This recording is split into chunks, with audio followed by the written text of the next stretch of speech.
اعوذ باللہ من الشیطان الرجیم بسم اللہ الرحمن الرحیم السلام علیکم ورحمۃ اللہ وبرکاتہ۔ ناظرین، ہم امید کرتے ہیں کہ آپ لوگ خیر و عافیت سے ہوں گے۔ ناظرین، اس ویڈیو کے اندر آپ کو فوری دعا کی قبولیت اور فوری حاجت پورا ہونے کے بارے میں ایک عمل بتانے جا رہے ہیں کہ وہ لوگ جو چاہتے ہیں کہ ہم ادھر دعا مانگیں، ادھر ہماری دعا فوری قبول ہو جائے، ادھر ہم اپنی حاجت کو پورا کرنے کے لیے ہاتھ اٹھائیں، ادھر ہماری حاجت فوری پوری ہو جائے، تو اس کے لیے آپ یہ عمل کر لیں۔ انشاءاللہ آپ کی ہر حاجت، آپ کی ہر دعا فوری قبول ہو جائے گی۔ وہ عمل یہ ہے، اللہ پاک کا نام ہے الحکم۔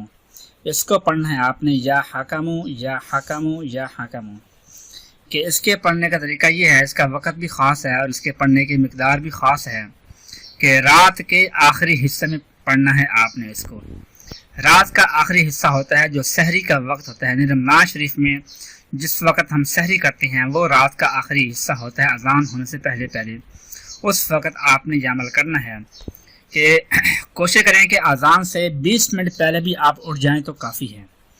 اٹھ کر آپ باوضو ہو کر اول آخر تین مرتبہ درود پاک اور درمیان میں یا حکمو یا حکمو یا حکمو، اس کو آپ نے 99 مرتبہ یعنی 100 مرتبہ آپ نے اس کو پڑھ کر دعا کر لینی ہے۔ جس چیز کے لیے بھی آپ ہاتھ اٹھائیں گے، جس چیز کو بھی آپ اپنی دعا کے اندر مانگیں گے، انشاءاللہ صبح ہونے سے پہلے آپ کی مراد پوری ہو جائے گی۔ آپ نے جو مانگا ہے وہ آپ کو مل جائے گا۔ آپ نے جس کام کے لیے بھی دعا کی ہے وہ دعا آپ کی ضرور پوری ہو جائے گی، ضرور قبول ہو جائے گی انشاءاللہ۔ دعا ہے کہ اللہ پاک ہم سب کی ہر قسم کی جائز حاجتوں کو پورا کر دے، آمین ثم آمین۔ اپنا خیال رکھیے گا، اللہ حافظ۔